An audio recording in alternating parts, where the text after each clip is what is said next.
Welcome back, everyone. Welcome back, fight fans. Sorry for the late start. Wasn't quite ready. We've got so much today. It was too much for me to do in time. Anyway, so of course, we'll start as always with last week's event.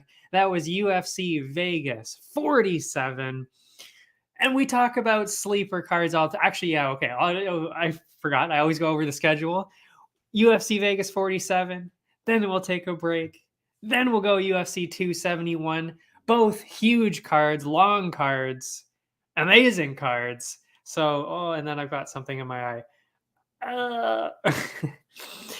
But yeah. Oh, wow. That's really bad. What was I going to say? So this is going to be a long one, sadly. I mean, not so sadly as well. We love a good show. But I'll try and maybe blow through these the recap a little bit faster than normal, just so that we have more time, to really get into UFC 271. How about that? So let's get it started. We talk about these sleeper cards all the time, and that's exactly what this was. I told you it was going to happen. It happens every single sleeper card. Everybody's like, oh, I'm not going to watch this one, or oh, it's not, there's no huge names on this card. It doesn't matter. Those are always the best cards. Those are the cards that just bring everything at it. And this card was exactly like that. It really was. What did we have here? We saw a broken arm. We saw amazing debut performances. 3 Canadian wins. Unheard of, amazing, and a Brawl of the Month contender, and the tough finale that we were supposed to see in the first place. So let's get into it. Of course, we had the prelims, and the opening prelim was actually one that I had talked about. This was the first Canadian of the night. Wasn't thinking he was going to get it this time. I was going, it was Malcolm Gordon and Dennis Bandera. I was going a Bandera on this one. Malcolm Gordon just hasn't really looked all that good. Plus, Bandera was coming down from bantamweight, extra power, extra weight. Thought he might be able to get it done. But you know what? And maybe he could have. But he got stuck in a crazy armbar. Gordon locked in a bunch of armbar attempts, but one of them actually ended up snapping his arm. Didn't really see it at first. He was still fighting through it. Got about a minute after that. And then because he was putting all of his weight on the arm, Gordon knew he had felt the snap, pushed all of his weight onto the arm. And then when they were along the fence, he had his arm down and it literally just collapsed. Arm snapped in half. That was it. So, you can't say that was even a fluke. I mean, he literally broke his arm in the arm bar. I don't know how Bandera got through it and kept fighting, but there you go. So we saw a Canadian win, a Malcolm Gordon first round submission win. Amazing. After that, we saw Phil Rowe defeat Jason Witt by TKO in the second round. This is, I didn't really want to talk about this one too much before, like last week, just because I wasn't really sure how it would go. But I did, I always make my picks on Tapology. So, I do pick one for every single fight. I just don't necessarily talk about all of them on the show. And I did see this one coming. I mean, he had a 10.5 inch reach advantage, which you never hear about. Like 10.5 inches, that's crazy. And I mean, when you see a reach advantage like that, he's probably going to win. He's going to use that extra reach to just pick him apart at a distance. And that's really exactly what he did. Witt tried to take him down. Of course, that's kind of what you got to do when somebody's that tall or that long. You got to take them down. And Witt, Witt actually did kind of get the first round because he did that. He did take him down and got on top the whole round. And Rowe had no answer for that, which is a little bit concerning for maybe the future of Rowe. But in this fight, it was okay. In the second round, it was looking like more of the same, but then Rowe got out of the clinch, and then because he was that close, had the extra reach, of course, ended up landing a great combo, got the second round TKO. Fight number 3, another debut, Jailton Almeida, Danilo Marquez. I was actually thinking of talking about this one before because I knew about Almeida, of course, because I watched the Contender series.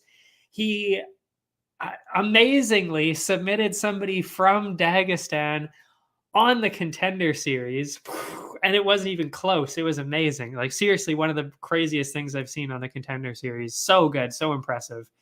And you don't see light heavyweights like this. He's a light heavyweight, but he's super, super athletic, super quick. I mean, he looks like he's welterweight, maybe middleweight, because he's so fast. But I mean, he's also really just massive for light heavyweight. So it's just crazy to see. I mean, he's so athletic. And that's really all this was just a showcase for him. That's, he pushed Marquez to the fence right away, got the takedown, and that was really the beginning of the end there. I mean, Marquez had nothing for him, and he threw down some of the heaviest, loudest ground and pound I've ever seen. Seriously, like, they actually replayed it because the ground and pound was so loud, and that's crazy. That's absolutely insane. So if he keeps this up, I mean, he's going to be so good in this in this division. I mean, he's just unbelievable.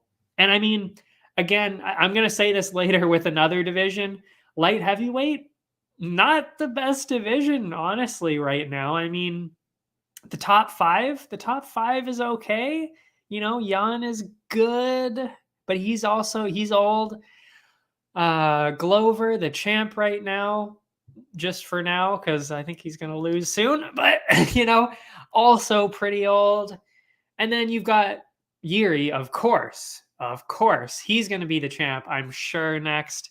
So, I mean, he's amazing. He's young. He's insane. So, I mean, you've got him. You've got Dominic Reyes, of course.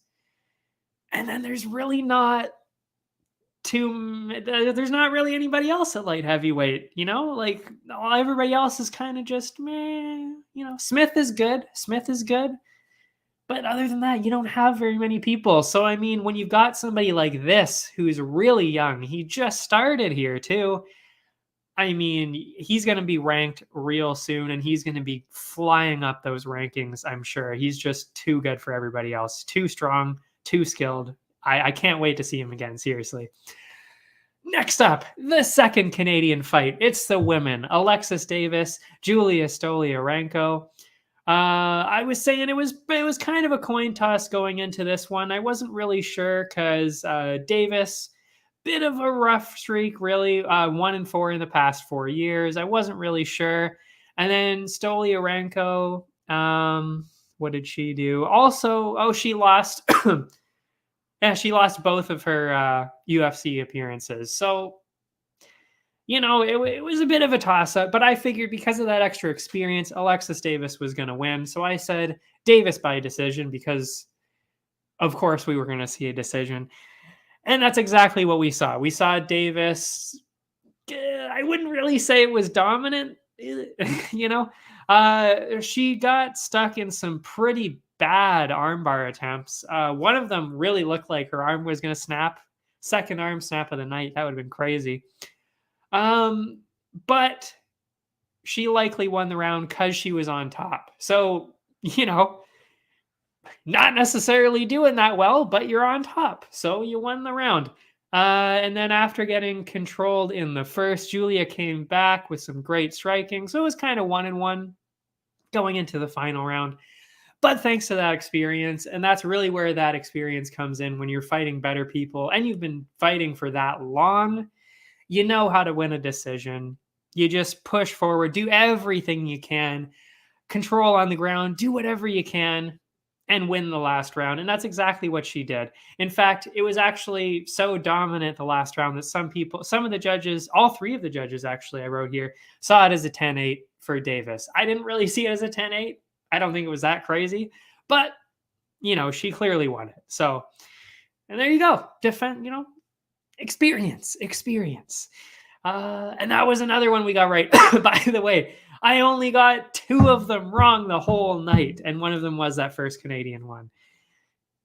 That's my best night in a while. I don't know what's been going on with me the past month or so, month and a half. I haven't been doing that well on my predictions. I still haven't really gone below half of them right, but still, I used to get all of them right except for like 1 or 2. Now we're back. We're back, folks.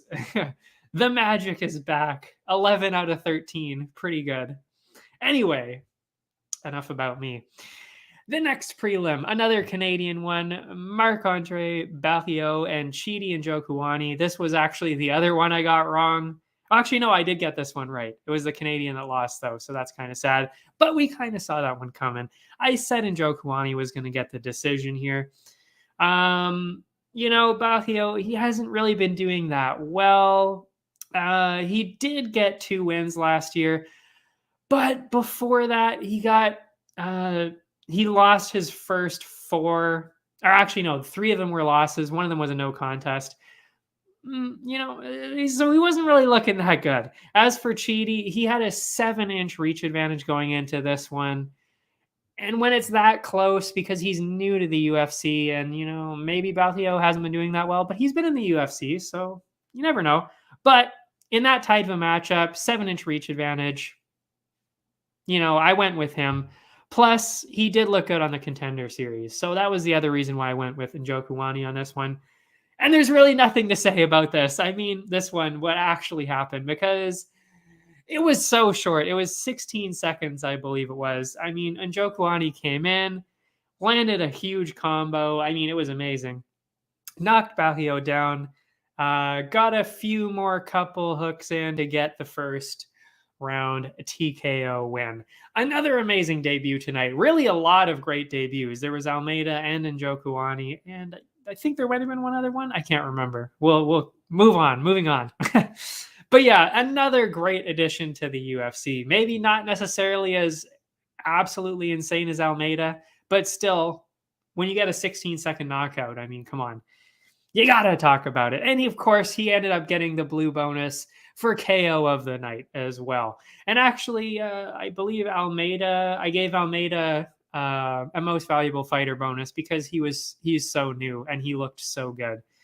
And they're both actually, I would say, an early contender for rookie of the month, I would say, both of those guys. Because, 16-second knockout, or do you go with somebody who is very clearly going to be around in the division for a long time? I don't know. I actually don't know who I'm going to be going with, even from those 2 alone. And we don't know. Who knows? Maybe there's going to be some crazy debut this week or next week. Who knows? The rookies are on fire this year already. Anyway, moving on, we had the last Canadian of the night, Hakeem Dawodu against Mike Trizano. I was going with the Canadian on this one. Rare for me to say that. I don't usually pick Canadians because they don't tend to do that well. No offense, of course. I love Canada, being that is exactly where I am, and it's my home. What am I saying here? Both men had only lost 1 in the UFC going into this, and they both had a lot of wins. So it was pretty close. Not only that, they both had, I should say, a lot of split decisions going into this, which is very strange that 2 people actually have a lot of wins by split decisions. Because, they're the shakiest of all wins. They really could go either way, clearly. So you don't usually see that. Anyway, so it was kind of hard to tell who was going to get the edge here. I gave it to Dawodu just because he had a little bit more experience and he seemed to have fought the slightly tougher fighters. So I went with him. And then, as expected, it was all on the feet because that's what both of them do. We kind of knew that going into it. And neither one of them really looked like they were about to be finished. But Dawodu seemed like a clear winner here. He didn't look like he was ever going to get a finish, but he definitely looked like he was just landing more and just doing more in general. With a more diverse set of striking, I wrote here to get ahead in those numbers. and he won all 3 rounds. I mean, it was pretty clear. So thanks to all those kicks, and that wasn't even just Dawodu. They all the Canadians used a bunch of kicks, except for, of course, Barriault, who didn't get to throw anything. The Canadians ended up 3-1. Unreal. Amazing. I love it. You love to see it. Great night for Canada. The last prelim of the night was John Castaneda, or I think it might be Castaneda. I don't actually remember. I didn't write any accents on here. I'm just going to say Castaneda because I think that's what it might be. Defeating Miles Johns by submission in the 3rd round. It was close on the feet for the first half of this. It was actually the whole fight. Never mind. I keep reading ahead on my notes and then missing stuff.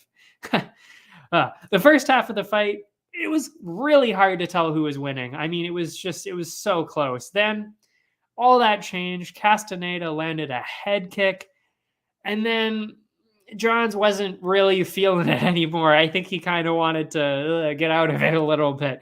Started to back up a lot, got hit a couple more times, and he kept finding himself on the ground to lose that 2nd round. And I mean, he didn't recover after that either. Still not really into it.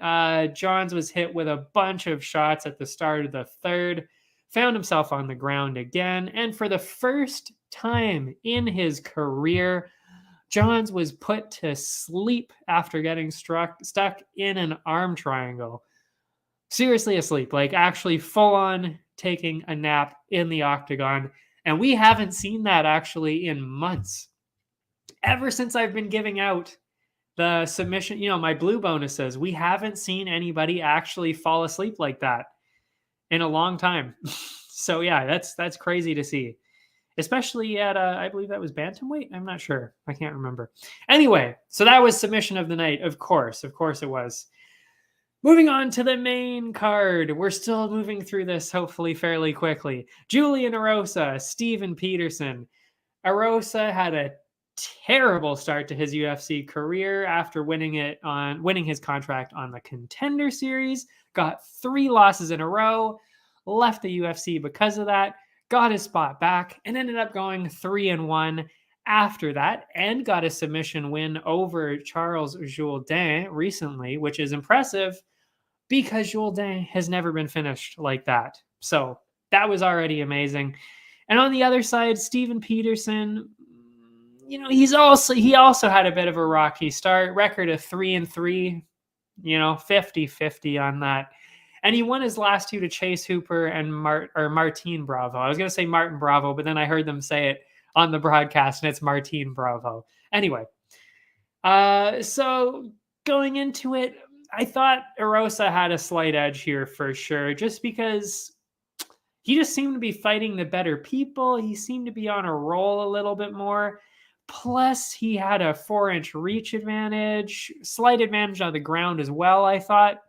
So all that together, I was seeing Erosa here. And because Peterson has never been finished in his career, I thought we would see a decision here. And that is exactly what we saw here. Both of them took it really slow at the start of the fight. By the end, they were swinging and banging. In fact, I actually gave this as my fight of the night, my brawl of the night, I should say. And they also got the bonus from the UFC for fight of the night. I should say actually one of them did, because Peterson was overweight on this one. So a rare event. I don't actually remember this ever happening before. I'm sure it's happened before though. Julian Erosa actually ended up getting a full $100,000 for having fight of the night because he took his opponent's bonus with him because of that weight miss. Amazing for him.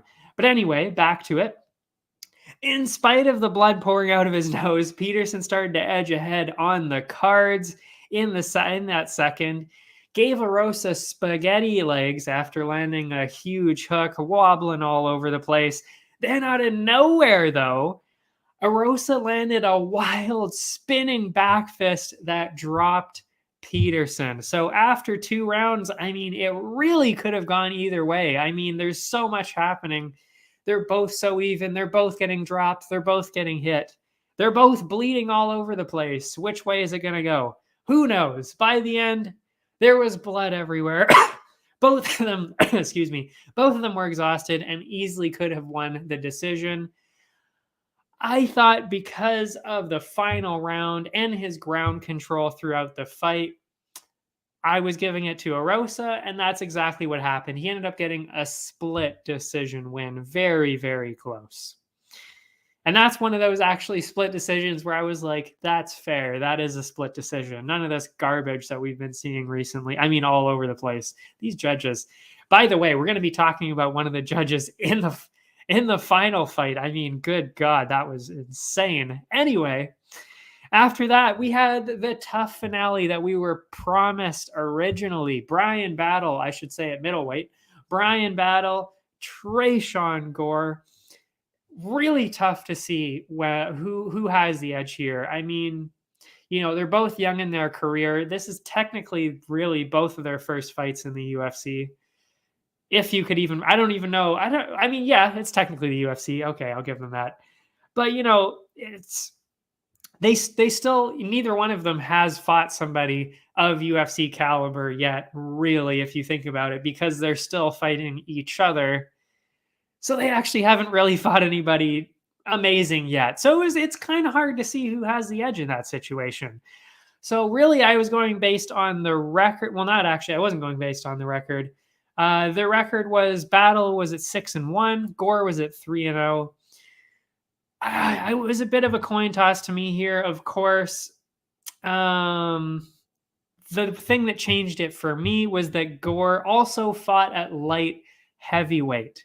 This was at middleweight, of course, and he was getting wins there. And like I said, at 3-0, if you're getting wins in an upper division and you're coming down already, you probably have a little bit of an advantage. And I think he kind of did, actually. I think he kind of did when he was striking. I think he did have the power advantage for sure. But, so I went Gore by finish because, again, not too much experience. Somebody's probably going to get finished. You never know, though. So what did we see with this one? Well, it was pretty one-sided, I would say, at the start of this. Battle almost tripled Gore's output in the first round. So, and it's just that kind of style. It's kind of what Derrick Lewis does sometimes, too. He knows he has the power, so he's kind of waiting to pick his shot. It's not going to win you a decision, but you could get a knockout that way. And that's kind of what he was trying to do here. So he lost that first round, of course. And he continued that output in the second round until Gore actually did start to unload and land some of those bombs. And it was at that point that Battle kind of turned towards clinching and takedowns to avoid the power, of course. I mean, when somebody's got huge power like that, you got to do something to avoid it. So after the first two, I had it an even 1-1. Battle, of course, winning the first one. Gore winning the second one. And honestly, after the third round, I had no idea who won that round. It was so close. But I think it was because of the last probably about a minute. Battle looked like he was throwing a little bit more offense into it. I wouldn't really say even that much more. But that's probably what led to the win here. Bryan Battle got it. I think it was 29-28. I would have had it 29-28 anyway, but that's just me. Unanimous decision over Gore.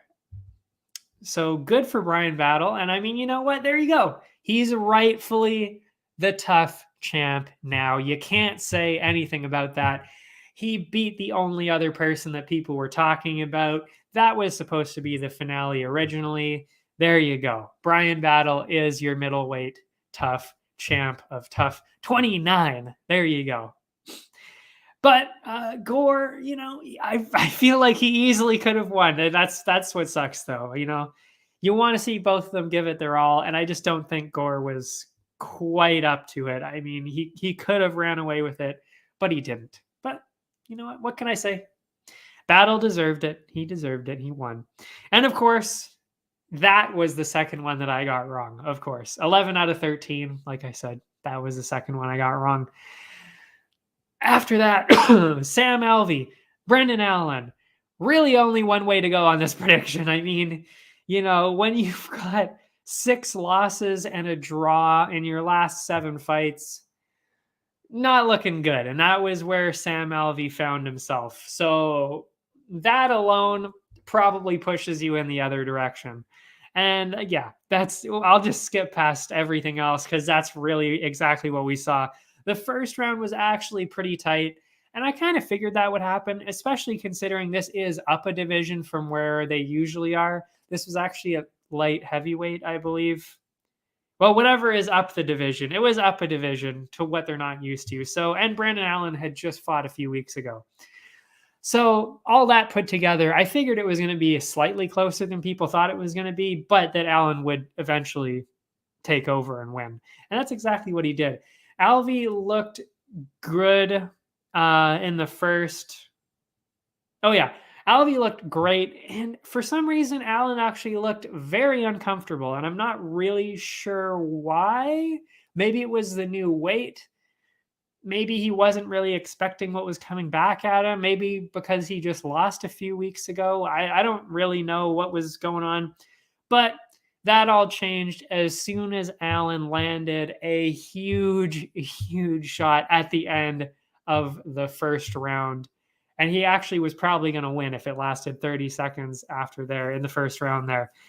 Using that confidence, though, that was it. I mean, in the second round, he landed a bunch more shots, dropped Alvey, got a great submission win. And we're probably not seeing Sam Alvey anymore. Hate to say it. He seems like a great guy. He's fun to watch. I mean, but I mean, when you've got 7 losses and a draw in your last 8 fights, pretty amazing that you're even still around, honestly. So yeah, I don't think we'll be seeing him again. And good win for Brendan Allen. He got his mojo back. You like to see that. Maybe he'll have more confidence going into the next one. I hope so. He's a great young fighter. After that, oh man, was this exciting.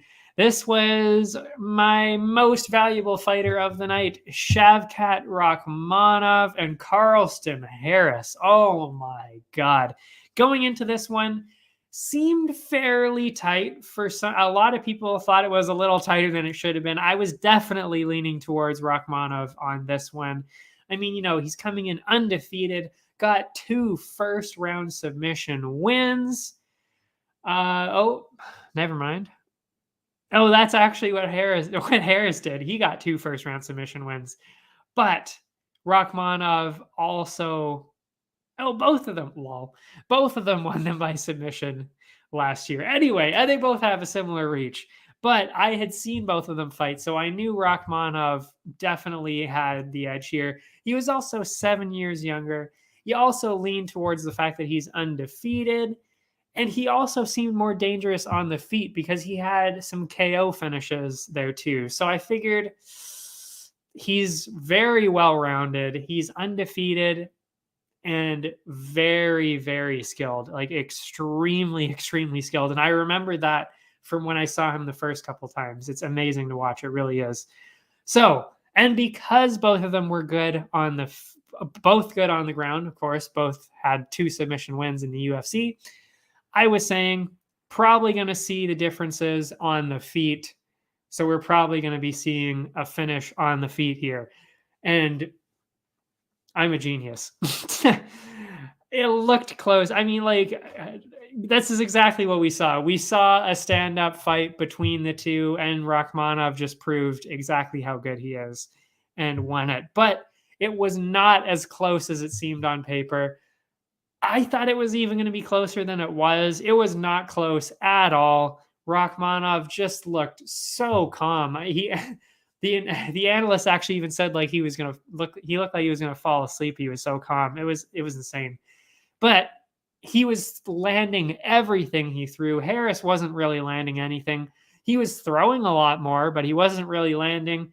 Meanwhile, Shavkat not throwing as much, but he landed pretty much everything, including a flashy spinning heel kick, dropped Harris, took advantage of that, of course, landed some ground and pound, and actually clean KO'd, put him out with ground and pound, which is not very common, especially in welterweight. That, in heavyweight, okay, you might see somebody get actually fully knocked out with some ground and pound, but not in welterweight like that. So that is amazing. Yeah, that was crazy. When you're undefeated like that and you put on a performance like that against another tough fighter, because again, this is nothing against Carlston Harris. He is still very good. But Rakhmonov is just insanely good. And I mean, after that, you're an easy candidate to fight a ranked fighter in your next bout. Not only that, I looked up the rankings today, of course, to, go through my research for this week's stuff. And I noticed that Shavkat is actually now in the rankings. They put him at 15 after this last fight. Very well deserved. I mean, he's so good, and he's just going to fly up those rankings if he keeps doing well. And this is what I was going to talk about earlier, because I said this about the light heavyweights. It's the same thing with the welterweights. There's not too many that are really, really dominant and skilled. Yes, you've got Usman at the top. Absolutely amazing. Colby, piece of shit, but he's a very skilled.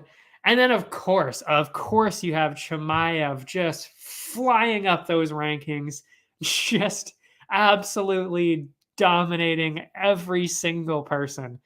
And it's not even, he's only been hit once in 4 fights. I mean, how mind-blowing is that? But anyway, so I mean, Rakhmonov is essentially doing a slightly less impressive version of what Chimaev is doing, which is pretty crazy. So a lot of people are saying what you're probably going to see eventually is Chimaev as the champ, and then Rakhmonov is probably going to be that number 2 going up there to try and get the belt. And I hope that happens, because I cannot wait to see that. That is going to be absolutely insane. Anyway, so yeah, and there's really, excuse me, not too many other people in the division who are really at that level. I mean, you've got Burns. He's pretty good. But can Burns even, I think Chimaev is honestly going to kind of walk right through him. I really do. And, Rakhmonov probably, he would definitely have a tougher time with Burns. I think that would actually be a pretty close fight. That I would like to see. But Chimaev, I think that's his next fight. Good God, that's going to be a slaughter. Amazing. I can't wait to see it. I mean, how do you not want to see Chimaev? Anyway, moving on. Co-main event. Weird co-main event. I don't know why this was the co-main, but regardless of that, Punahele Soriano, Nick Maximov. This was very, very tight on paper. And to me, this was a battle of really the styles. And that's what you see in a decent amount of fights here, of course, but especially when it's this obvious, because like Soriano, very much a striker, Maximov, very much a grappler, like 2 very, very different styles. And I mean, Maximov being on submission underground 9 times. I said that last time. Soriano only really gets KOs and just stand and bang, So usually when it's like that, I tend to go with the grappler, and that's exactly what I did here, especially when it's somebody as skilled as Maximov. And I said he would probably grind him along the fence and get a decision win. And what did he do? He did exactly that. He landed a bunch of takedowns, grinded him along the fence, didn't let him get any offense off, really. Well, he got a little bit off, and that was when it got tricky, but that's how he ended up winning the decision there.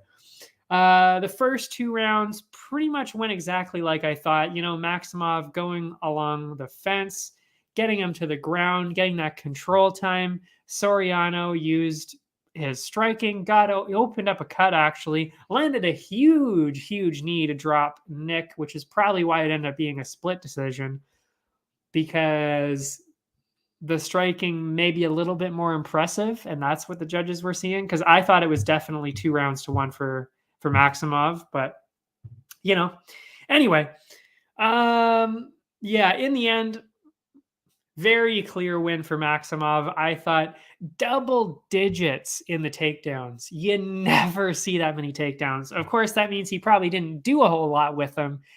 But the fact that you're landing, I think it was 12 takedowns, maybe 13 by the end, that's crazy. So, I mean, how do you not win after that? Like, if he would have lost the decision after getting double digit takedowns, that's ridiculous. Like, I'm sorry. That's just silly. So yeah, that's that one. And apparently he already has a fight lined up. No idea who it is. They haven't announced it yet, but his manager said that he's got a fight lined up. Very intrigued to see what he's going to do next because he's not necessarily a hugely dominant fighter, but he does use his ground skills to his advantage very clearly. I think he's really just got to work on his stand up and then maybe trying to actually do something when he's on the ground like that, keeping them down. I don't know. Or maybe it was just because Soriano is so strong. Because I mean, Soriano is massive, massive for the division. So that probably was part of the problem. We'll see. I'm really curious to see how it's going to go next. Because I mean, you know, being taught by the Diaz brothers, and he's undefeated still. Is he undefeated? I think so. Right? Yeah. I'm pretty sure. Yeah, I think so. I think so. Anyway, main event time. Jack Hermansson, Sean Strickland. This seemed like another grappler versus striker matchup, but it was not. It was actually a striker versus striker matchup, really. That's what it ended up being because Hermansson tried to use his grappling, but it did not work out at all. Going into this, Hermansson has been in the UFC since 2016. He's already fought his way to the top of the rankings, beat Gastelum and Shabazian, but he's also got losses to Cannonier and Vettori. As for Strickland, being on an absolute tear since he got back from his motorcycle accident in 2019, I believe. 4 straight wins, including Uriah Hall. And honestly, I wasn't really impressed with him before Uriah Hall. But as soon as I saw him do what he did to Uriah Hall, that was scary. That's like, oh, okay. So you're definitely going to be beating like pretty much everybody now. Like it was so impressive. And he continued that here. I was going with Strickland by decision here because, and you'll see actually this is exactly what happened, but Hermansson struggles against active and powerful strikers, which is why he lost to Vettori and Cannonier, because that's what they are. They're active, powerful strikers. And that's exactly what Strickland is too. He's an active, powerful striker. That's why I was going with Strickland. And that's exactly what we saw here. This turned into a striking matchup real quick. Hermansson tried to land some takedowns, didn't get anything going. I mean, Strickland just brushed them off, wasn't even concerned about the takedowns. He just got him off, and then that was it. And they just went back to striking. And eventually, Hermansson basically just had to give up on that and just do the striking because he knew he wasn't going to land any. I think he stuffed like 7 or 8 takedowns. I mean, you know, you're not after that. At that point, just give up. Just give up and keep doing the striking because you're probably not going to land it. Anyway, what did we see here? 5 rounds, of course. The first round was tight. May have gone to Jack. I wasn't really sure about that one. So you could have given it to him. But rounds 2 to 4, I mean, very, very clearly we're going to Sean Strickland. He wasn't necessarily doing the most damage, but he was using jabs and combos, and he was making Jack miss. So, I mean, it was just a huge one-sided striking affair. It was crazy. It was impressive to watch. It wasn't like, oh, shit, like he's getting the shit beat out of him. No, it was more like, oh, this is just impressive that he's actually not getting hit and he's just lighting up Hermansson. And not only that, Hermansson looked tired because he was struggling so hard. Struggling also because he missed the takedowns, but also just because he couldn't keep up with the crazy offense that Strickland always puts on. I mean, it's so insane to watch. And then Strickland isn't even really breathing that hard. It's honestly amazing to watch. He's a lunatic as a person, kind of not a great person, and he even knows that. He even calls himself a villain. Totally accurate. But you gotta respect that kind of level of talent. It's kind of similar to Vettori, actually, because he's kind of a villain as well, a little bit. Well, except for what he did against Costa. He was the hero against Costa for sure. But anyway, wasn't going to say. But the fifth round, very clearly Hermansson. He knew he was losing. He had to do something. So he tried to go for the takedowns, failed it again. But he was really throwing himself into all the striking. So he very clearly won the fifth round. So you could have said it. I would have said 48-47, maybe 49-46 for Strickland. But defying all logic and reason, one of the judges scored it as 48-47 for Hermansson. Unbelievable. And Twitter tore him to shreds, as well as the analysts, who were completely dumbfounded when they heard that. Even Hermansson himself, when he heard Buffer reading off the cards, he was like, "What did you just say? Did you just say 48-47 me? I don't think so." So yeah, that was absolutely insane. But to make it crazier, Sean Strickland even said he was taking it very easy this fight, and you could tell he was. I even said he looked like he was taking it easy. He wasn't even breathing hard. And he said he did that because he felt so much pressure because, he wants to get that title shot so bad that he didn't want to be his normal self. He just wanted to win the fight. Normally he goes out there, goes to fight, goes to finish, goes to put on a show. But where'd Loki go? But this time he just really wanted that title shot, really wanted the win. So he wasn't making it exciting. He was just using his jabs, using the striking, and that was it. Not necessarily exciting, of course, as I mentioned, but that's also how you win fights pretty easily. But he said, fuck that, I'm not going to do that again. I'm pretty sure he said actually more vulgar things than that. I even saw his post-fight conference thing. Oh my God, what a lunatic. I love listening to him talk because he's hilarious, but at the same time, maybe not the most marketable personality for sure. So what's next for him? Honestly, we would have to see what happens in the pay-per-view this week because it really all comes down to that. I'm not sure if Strickland gets the next title shot. I don't think he really deserves it, especially after this one. Not the most exciting. He still very easily won the fight, but which again is scary. He easily won that fight and he wasn't even trying. So, and Hermansson's really good. So I don't know what he's going to do next, but I'm pretty impressed. Anyway, so I think the clear next title contender is the winner of Cannonier and Brunson, which we'll talk about, of course, after the break when we get to the pay-per-view. Very clear choice. Because they're also, if Cannonier wins especially, which I think he will, we'll talk about that later, of course, I think Cannonier is going to win, and Cannonier has not gone against Adesanya yet. So it's kind of a fresh matchup, So it makes a lot of sense there too. Plus, they've been doing really well against everyone else. So it kind of just makes sense. So that either leaves Marvin Vettori to fight either Sean Strickland or the loser of the title fight, because Vettori also has beaten everybody except for Izzy. So that also makes sense too. But I would love to see that, Vettori and Strickland. But he mentioned in the post-fight press conference that he's good friends. Strickland is good friends with Vettori. He trains with him. And he was actually even offered to fight him, but he said no to that because they're just, they're close friends. So he doesn't want to do that.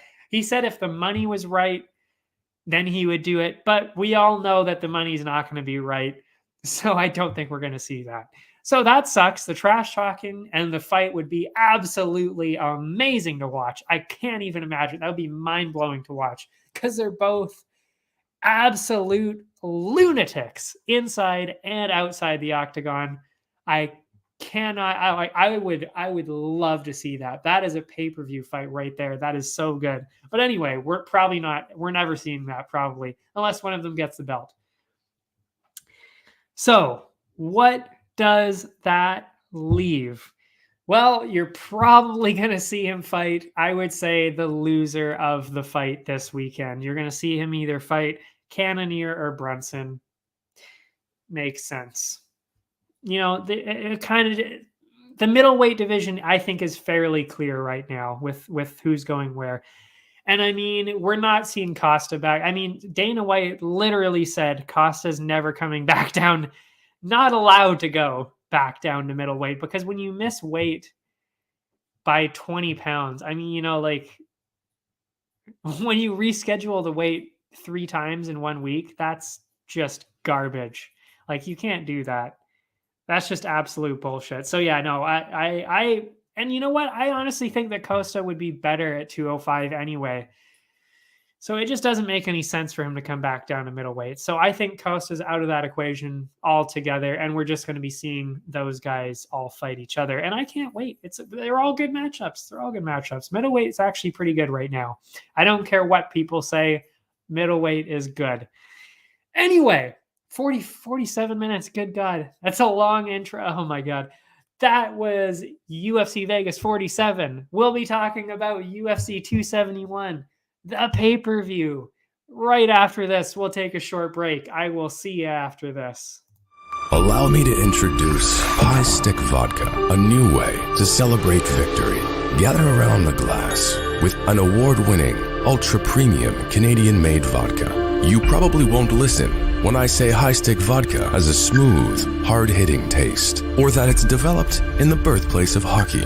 You won't listen when I say High Stick Vodka is a tribute to the game of hockey, or when I tell you it's distilled 4 times using Canada's purest mountain spring water to provide an authentic, remarkable flavor. But maybe you will listen when I say it comes in a f***ing hockey stick. Showcase your passion for hockey with our limited edition hand-blown hockey stick bottle. Whether you're celebrating victory or drinking to defeat, High Stick Vodka is better after every shot. Visit us at highstickvodka.com. It also comes in this regular bottle. Celebrate victory. Drink responsibly.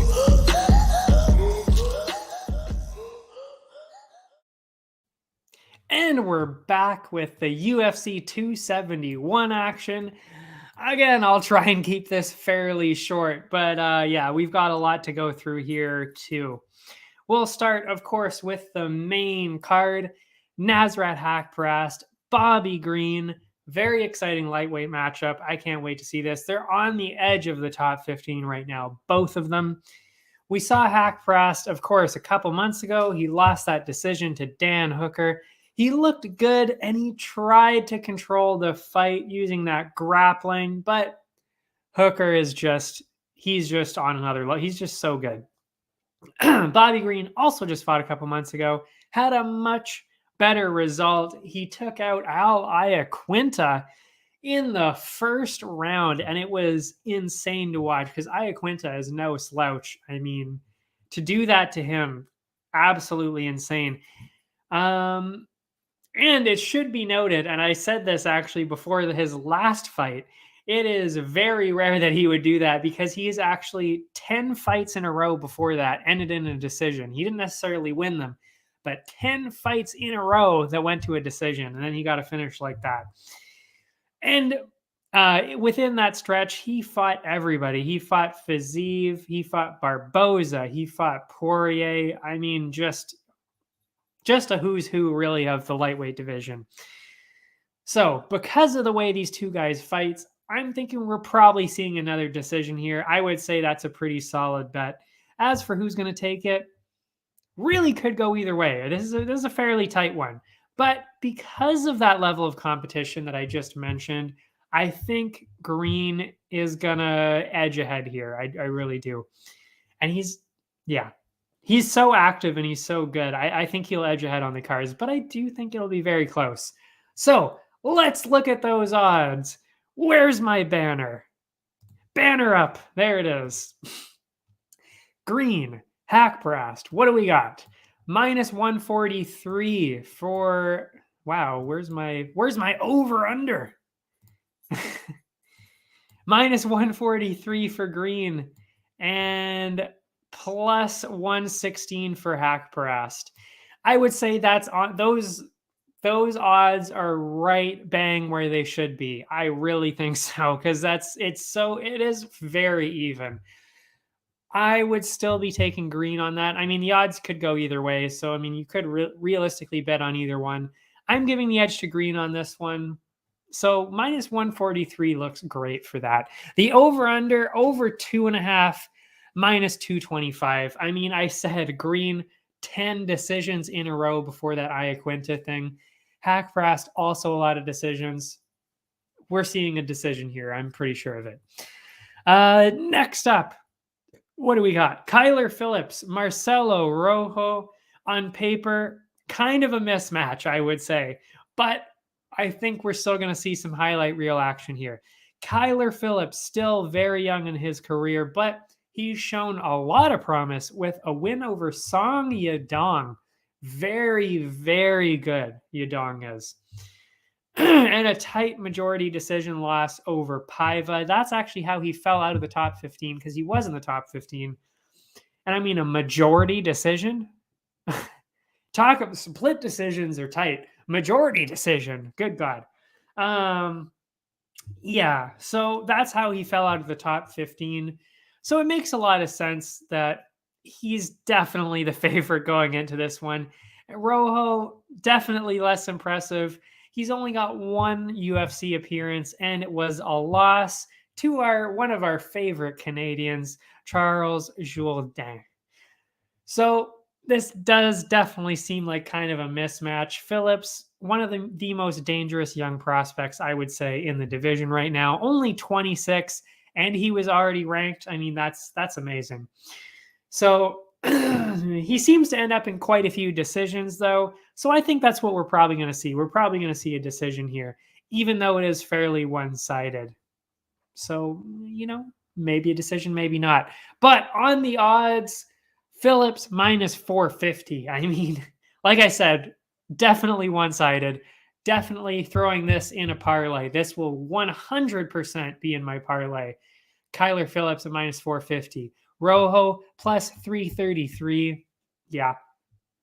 Over under on this one.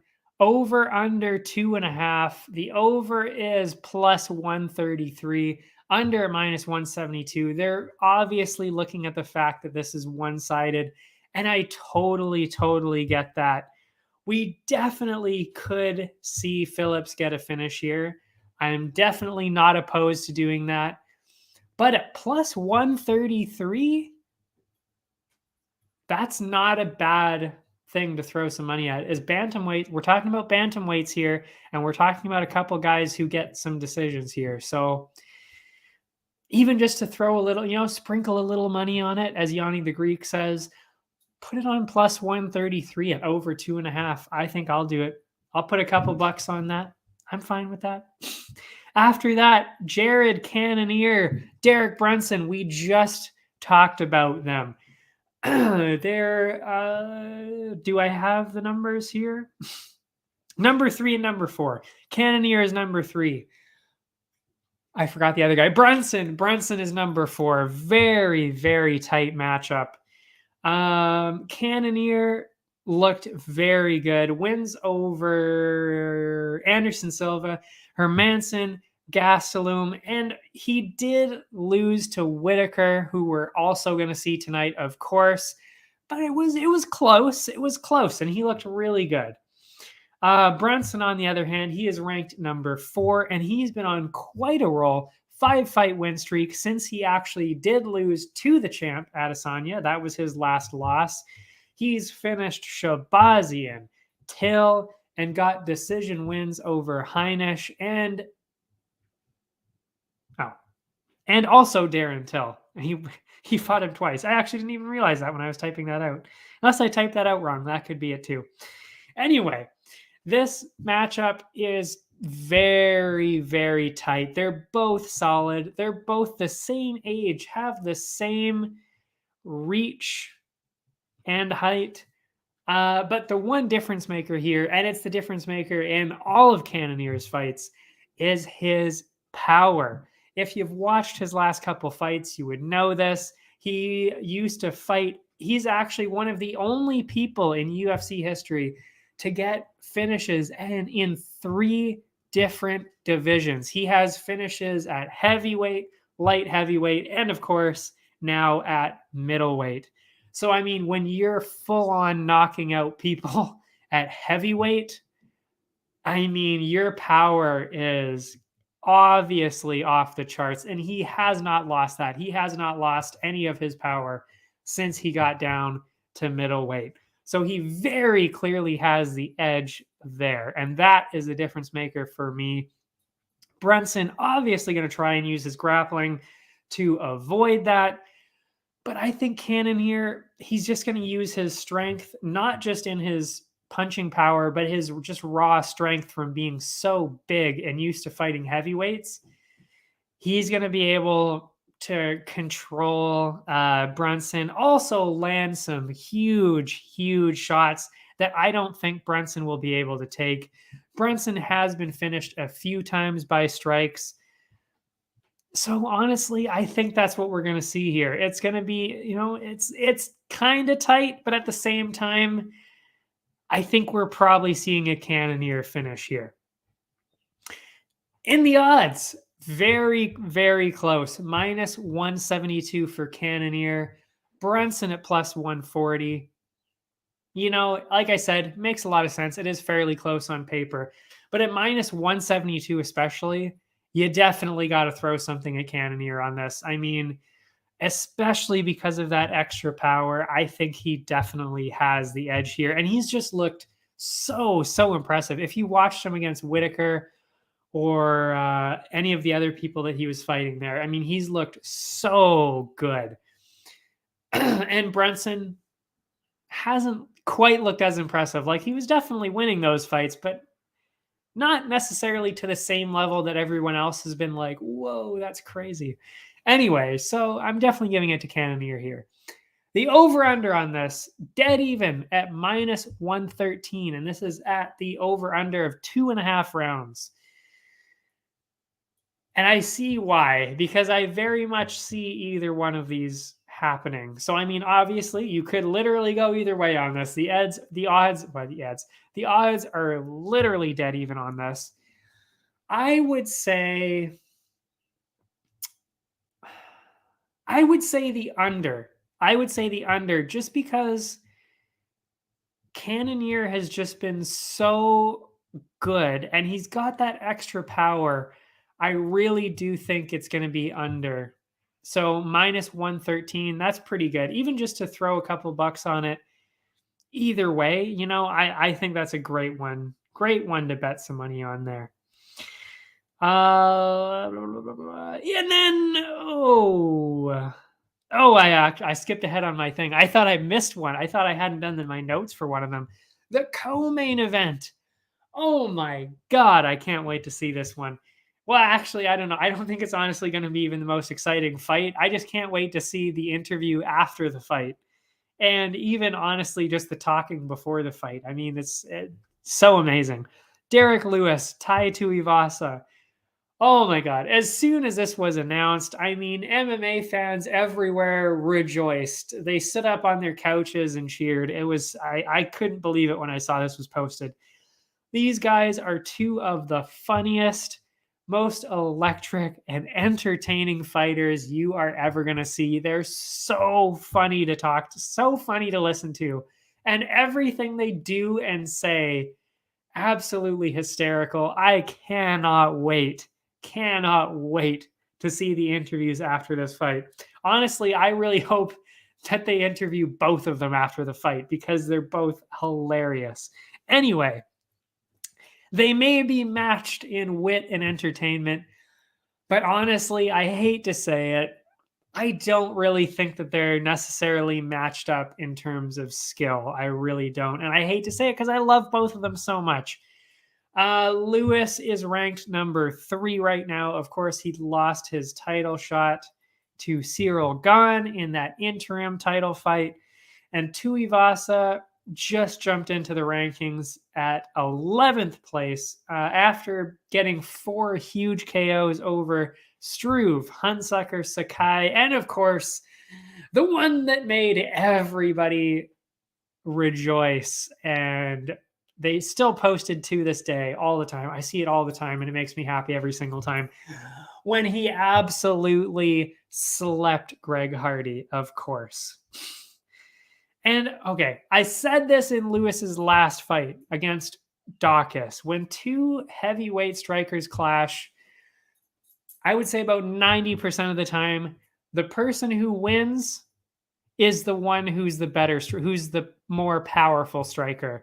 And that is why Lewis pretty much always wins against strikers, because he's just that powerful, and he can take a shot as well. And because I really do think he has the second hardest punch in the UFC. I mean, obviously Francis has the hardest punch. I mean, it's literally a Guinness World Record. So very clearly has the hardest, but I think the second hardest in the UFC, definitely way above everybody else, has got to go to Lewis. So I think he's a very clear choice here. Plus, like I said, he's used to taking a beating. He can easily take one of Tuivasa's shots to give one of his own. I'm not really worried about it too much, honestly. And I think we're going to be seeing another Lewis KO here to add to his record.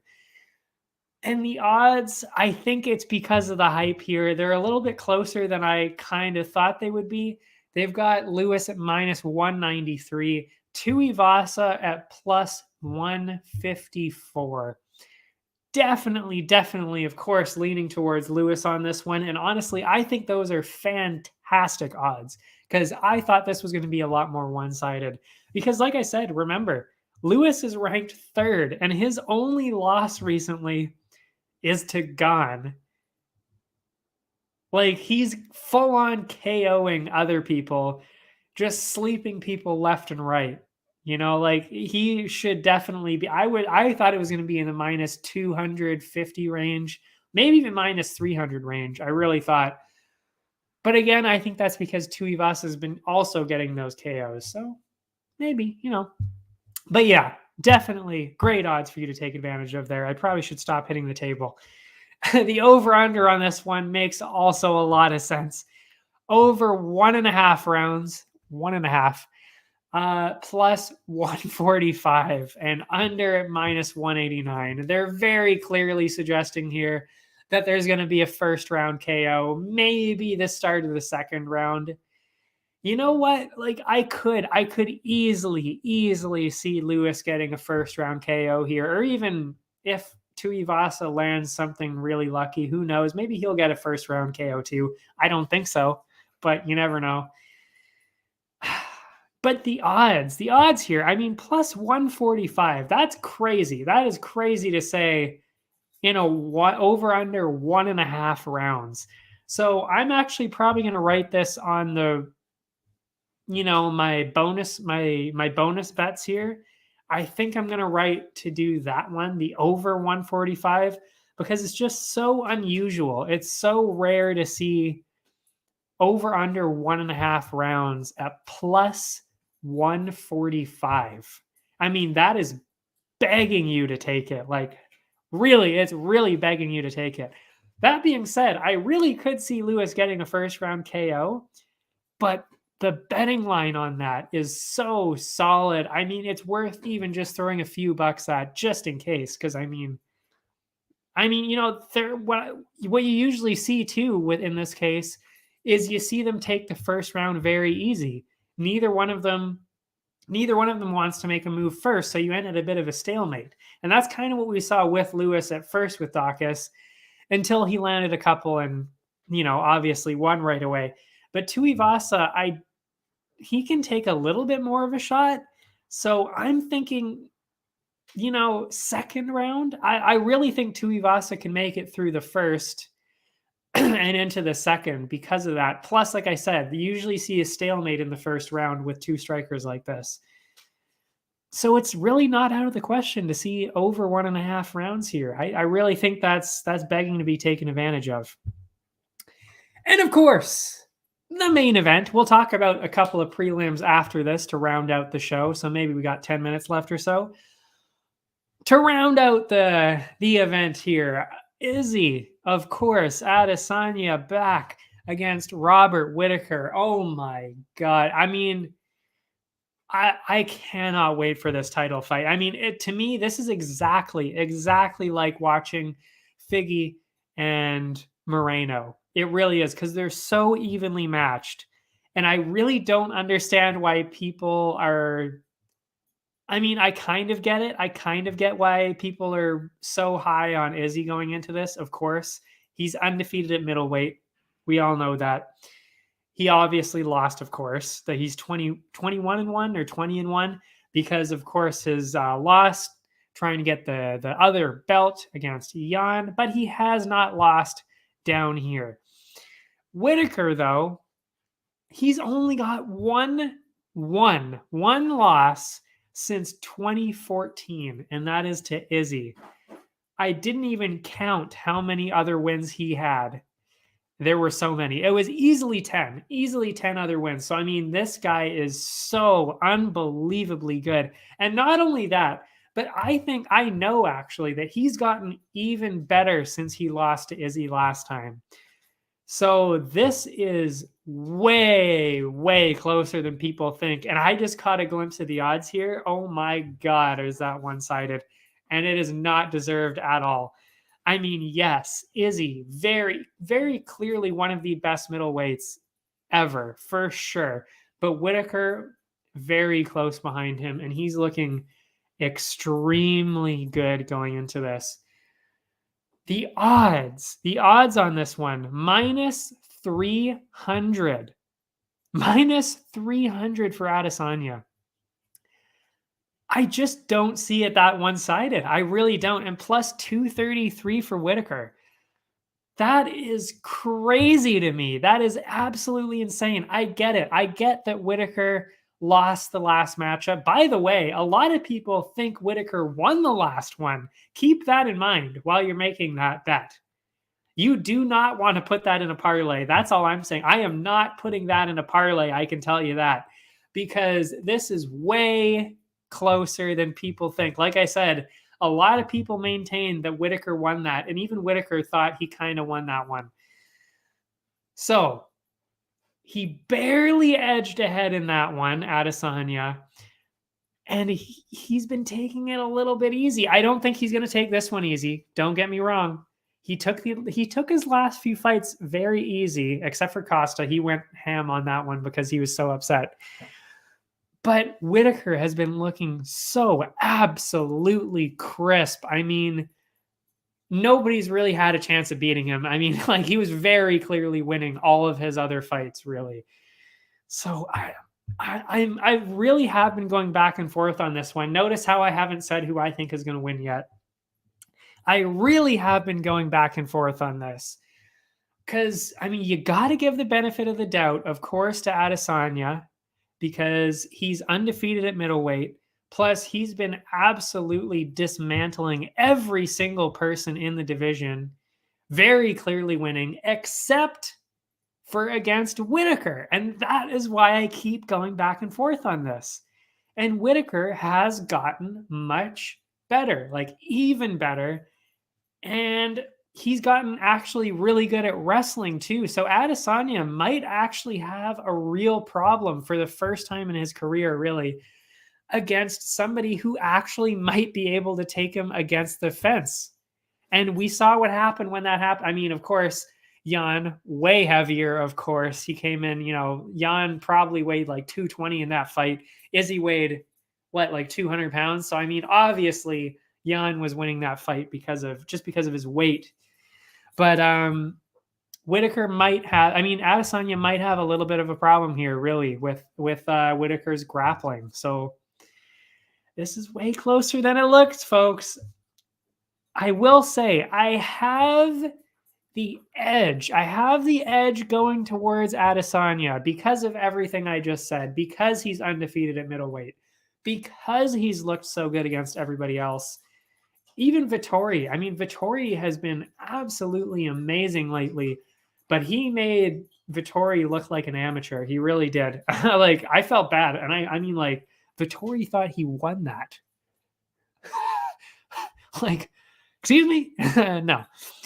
But Vettori, I think he did win a round or two there. But anyway, he very clearly lost the fight. But anyway, all that aside, I mean, I got distracted because Loki is right next to me now. What was I saying?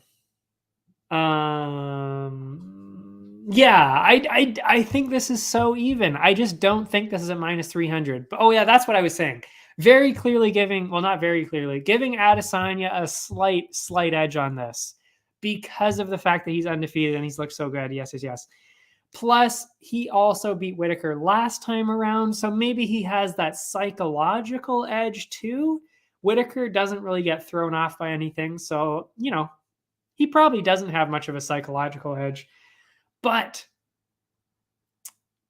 he did win last time, so you kind of got to give the edge to him. But from a betting standpoint, because, like I said, as a fight fan, and on Tapology, I will say, because of course I make my picks on there, I think that Adesanya is going to win. But from a betting standpoint, Whittaker at plus 233. That is bananas to me that it's that one-sided. I would actually put a few bucks, $5, $10 even on Whittaker, because those odds are so good, because I really don't think it deserves to be that one-sided. It is so much closer than that. And I mean, who knows? Maybe I'll look silly after this weekend for saying that. Maybe. But honestly, I really want to emphasize how close this fight is. And that is exactly why I would not suggest to anybody that Adesanya is on anybody's parlay. Even though he's looked so good in his career, I cannot stress this enough. I would not put that on a parlay, Adesanya at minus 300. I just don't think so. Because I'm not saying it's the level of Nunes losing, because it's not, because that was absolutely insane. But it could definitely ruin a parlay like that. And you don't want to lose your parlay because Whittaker comes in like a fucking maniac and actually wins, because he really could do that here. So you don't want to lose your parlay because of that. We'll talk about more parlay opportunities after we talk about the prelims, because there are a couple there. But yeah, do not put that in a parlay. Now, we'll quickly go through a few prelims to finish off the stream here. Again, sorry we're going so long, but we had so much here. And I mean, next week is going to also be probably pretty long, because of course we've got to talk about this week and we got to talk about next week's thing. Anyway, prelims. The first one I want to talk about, Alexander Hernandez and Renato, or it might be Renato Moicano. Either way, Moicano, Hernandez. This is early on in the prelims, but honestly, this could be I could easily see it in a co-main slot on a normal card. Like, that really just tells you how good the card is, but it also tells you how good these two are. I mean, they're so good. Not quite in the top 15 anymore, Hernandez, but he's just as explosive and dangerous as ever, perhaps even more so than before. He's gone 3-2 in his last 5, wins over Trinaldo, Gritzmacher, and Mike Breeden. Had a loss to contender Drew Dober and Thiago Moises. As for Moicano, UFC veteran at this point, really. He's been fighting here since 2014. And although his record has been a little spotty, his losses have been to some of the best people in the UFC, including Fiziev, Korean Zombie, Jose Aldo, and Brian Ortega. But I will point out, those are all at featherweight. They're fighting at lightweight now, except for Fiziev, of course. So yeah, they're fighting at lightweight now. So this really could go either way, but it comes down to style and history for me here. I think so. Hernandez is more of a striker and lands powerful, powerful shots. I mean, if you saw this guy in his last couple fights, he is so powerful. I mean, it's really impressive to watch, especially for a lightweight. Moicano more likely to chase submissions here. Also, I should point out, all of Moicano's losses, except for Ortega, have been to KOs early in the fight. To strikers, like I said, Fiziev, Korean Zombie, Aldo. KO'd by them. So, it makes a lot of sense. And what did I just say about Hernandez? Powerful striker. So for me, the edge is definitely going to Hernandez on this one. And you'll be happy to know that this gives you a very good edge when you're betting this week. And we saw this last week with Nick Maximov, where I got the underdog win here. I'm calling an underdog win again here too. Hernandez plus 140 right now. Moicano minus 175. I think the style very clearly is pointing towards Hernandez here. He's always fought at lightweight. He's got huge power. Moicano, statistically speaking, does not stand up to power that well.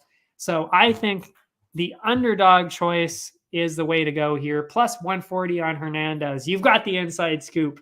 Definitely putting some money on that one. We're going to win like Nick Maximov last week, hopefully.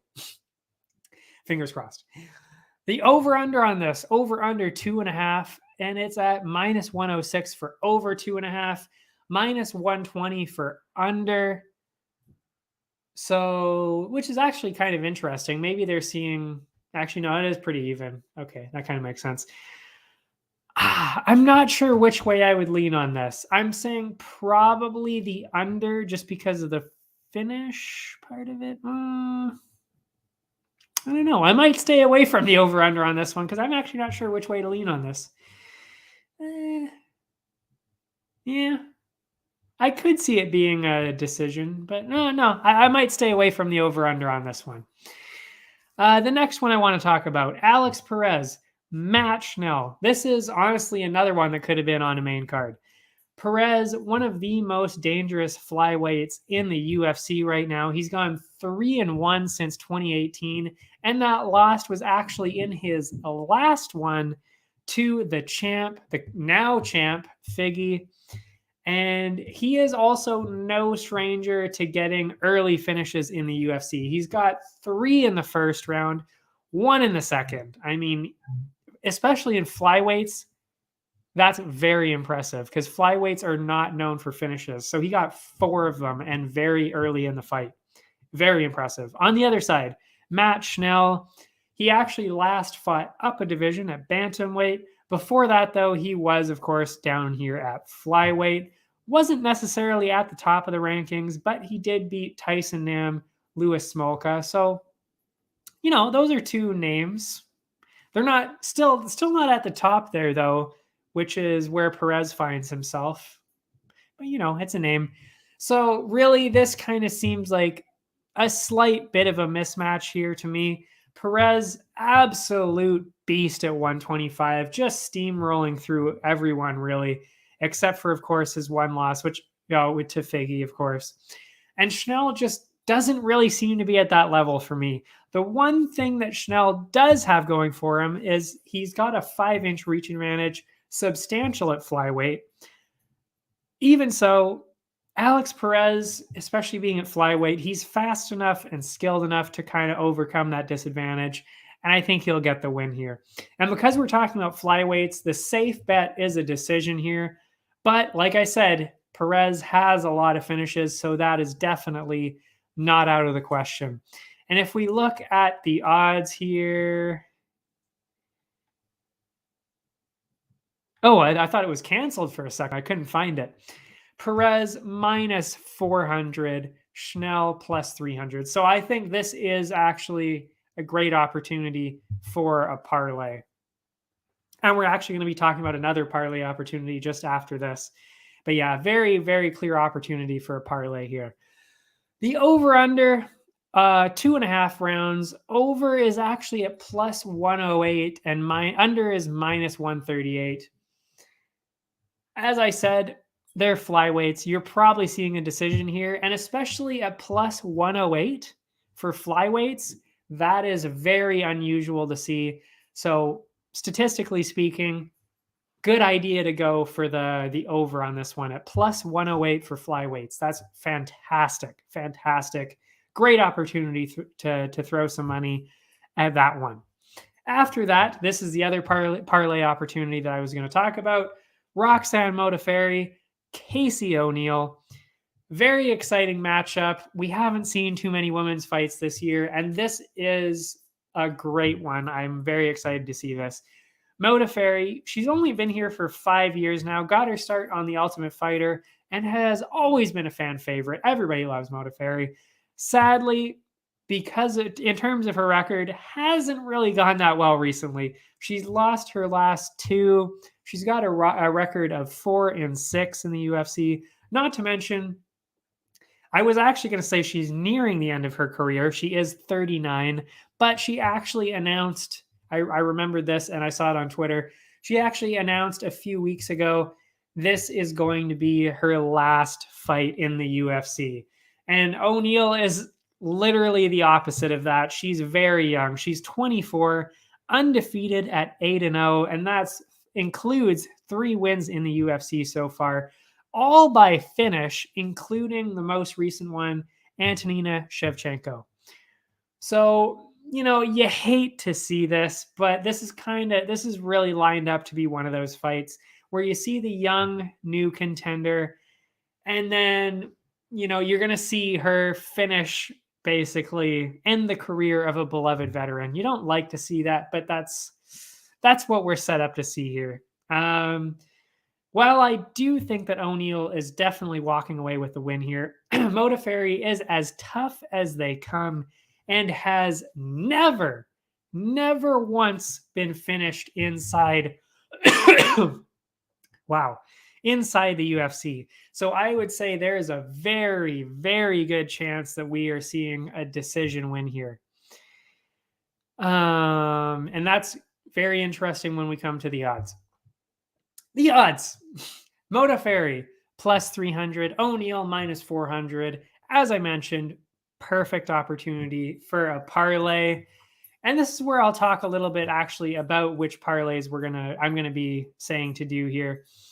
Obviously, Perez minus 400, O'Neill minus 400, very clear choices. Phillips minus 450, that's already a 3-way parlay. And you could add that to a few different ones, I would say. Very clear choices. And honestly, I would even say add in Derrick Lewis to that. 4-way parlay, add Derrick Lewis to that one. You could even add Cannonier to a separate one, make 2 4-way parlays, doing it that way. You could even do a 5-way, add Cannonier and Lewis in there. But yeah, I honestly think actually the best way to do that would be Loki's running around like crazy, would be to do 2 4-leg parlays, I would say. So the 3 of those people, and then adding in Lewis, and then adding one in for Cannonier. And then I would even do the same thing, another 4-way for Alberg looks very good. I didn't talk about him, but he's looking very, very good in his fight. He's minus 260 right now. Ronnie Lawrence looks fantastic in his matchup. Minus 313 right now against Mana Martinez. That's another great one to add in a parlay, I would say, Ronnie Lawrence. You can, like I said, do a bunch of 4-way parlays. I think that's the way to do this on this one. Because I think those are 3 very clear winners. I would say that's about it, though. I probably wouldn't do too many other ones, because the other ones could really, flip back and forth on. But definitely not Adesanya. I mean, you could add it in that 3-way just to maybe capitalize, make a little bit of money if he wins, but I don't know. Anyway, with the over-under for Modaferri and O'Neal, minus 193 for over 2.5. Under 2.5 is at plus 150. I would say, like I said, Modaferri has never once been finished. I don't think she's planning on starting in her last fight ever. So I think, and we're also talking about women here too. Statistically speaking, a lot of decisions. So just all around, everything's pointing towards a decision here. And at wow, my throat is messed up. And at minus 193, amazing odds to capitalize on there, especially considering, like I said, for women, usually the over-under is actually minus 250, minus 300, because it's so often we see decisions.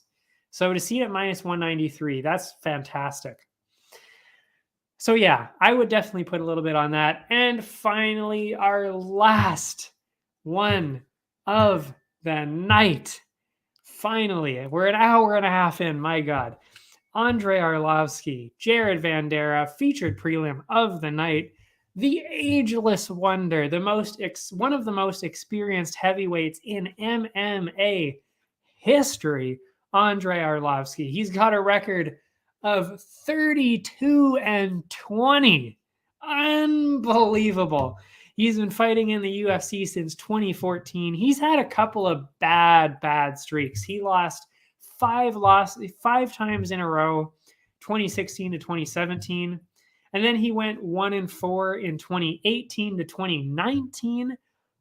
But after that, since then, he has gone 4-1 with very impressive decision wins over Linz, the Canadian Tanner Boser, Chase Sherman, and Carlos Felipe. All of them, all four of those guys, young rising contenders, which is hard to do when you're reaching near the end of your career. He's 42 or 43.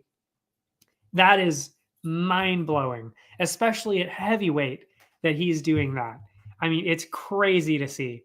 On the other side, you've got a young-ish fighter, Jared Bandera, definitely young in comparison. I think he's 29. He came into the UFC with a win on the Contender Series in late 2020. He had 3 fights last year, but he lost 2 of them. So, he got finished actually by Romanov, which makes sense because Romanov is unbelievable, seriously. And he lost to getting finished by Spivak as well, who's Arlovski has turned around his career by using his experience to his advantage. That's how he's been doing it. He doesn't jump in first offense, jump into danger like he used to, like most heavyweights do. Instead, he stays active, pushes his opponents to the fence, nullifies the offense, which isn't necessarily the most exciting way to win, but it usually ends up in a win. That's how he's been doing it. And I think this is another perfect opponent to do that against. I don't think that he'll be able to continue that against other people in the heavyweight division, because as soon as you get into the ranked people, there are some real dangerous people in there. But against Bandera in this matchup, I think that's a very clear decision win for Arlovski once again. And if you look at the odds, they're actually much closer than I would have thought. Arlovski at minus 150, Bandera and at plus 122. I mean, perfect chance to take advantage of Arlovski on this one. Minus 150. Amazing to take advantage of. In terms of the over-under, very strange to see for heavyweights, but it's exactly because of what I just said. Minus 209 for over 2.5. So they're basically saying he's going to win by decision, and that is exactly what I said. And the under plus 160. If you're going on statistics, you might want to throw a couple bucks at the under just because they're heavyweights. But I think the safe bet here is that over 2.5 rounds at minus 209, because that is how Arlovski fights, and that is how he is most likely going to win this one. And cash in at minus 150. Fantastic. That is it. That is it for the show today. Capped it off a little over an hour and a half in. Wow. Absolutely insane. But I mean, we had a great card last week. We're set up for an absolutely unbelievable card next Saturday. I can't wait to see what happens. I'm losing myself here. It's such a long stream. Anyway, I will see. And oh yeah, of course, I've got to do my whole thing. Area 51 for all the other sports, especially now we're in the Olympics. We're in the Olympics, folks. You know, listen to some other sports for once, you know? So much Olympic stuff going on, and I've been loving it. I love the Olympics. I especially love the Winter Olympics, honestly, because I myself used to curl a lot. Love me some curling. Sadly, the Canadians knocked out of the mixed doubles. I couldn't believe that when I was watching it. Lost to Australia. Good Lord. How do you lose to a team that doesn't even have ice? Anyway, other sports, Area 51. If you go in, all the links are below. There's an instant match sign-up bonus if you want to go over to Bet99. Follow that link that was floating across here for the past 45 minutes. It's also in the link below. My socials also below. I do a lot of other stuff outside this, but of course I talk about this a lot, mostly on Twitter. I give out my bonuses, my reactions. Next week, there's actually going to be one for the Battlefield Fight League, the BFL, which is in Vancouver. So if you're a Canadian fight fan, maybe you'll want to tune in for that. Maybe you want to see my tweets for that. But that is it for me this week. I can't wait to see what's going to happen on Saturday. Can't wait to see you guys next week, next Wednesday. Same time, actually 5 minutes earlier next time, probably, because I was a little late this time. And we'll be talking about UFC 271. And of course, another exciting event, UFC Vegas 48. I believe it's Fiziev. And is it Fiziev? I can't remember who it is. All I know is that the next 4 events are absolutely unbelievable. You've got RDA and Islam Makhachev. That's going to be amazing. You've got the next pay-per-view. All the pay-per-views are amazing, but that one's Colby and Jorge Masvidal. That's going to be amazing. Yeah. I can't remember who's fighting Fiziev now. I can't remember. But anyway, that's it for me this week.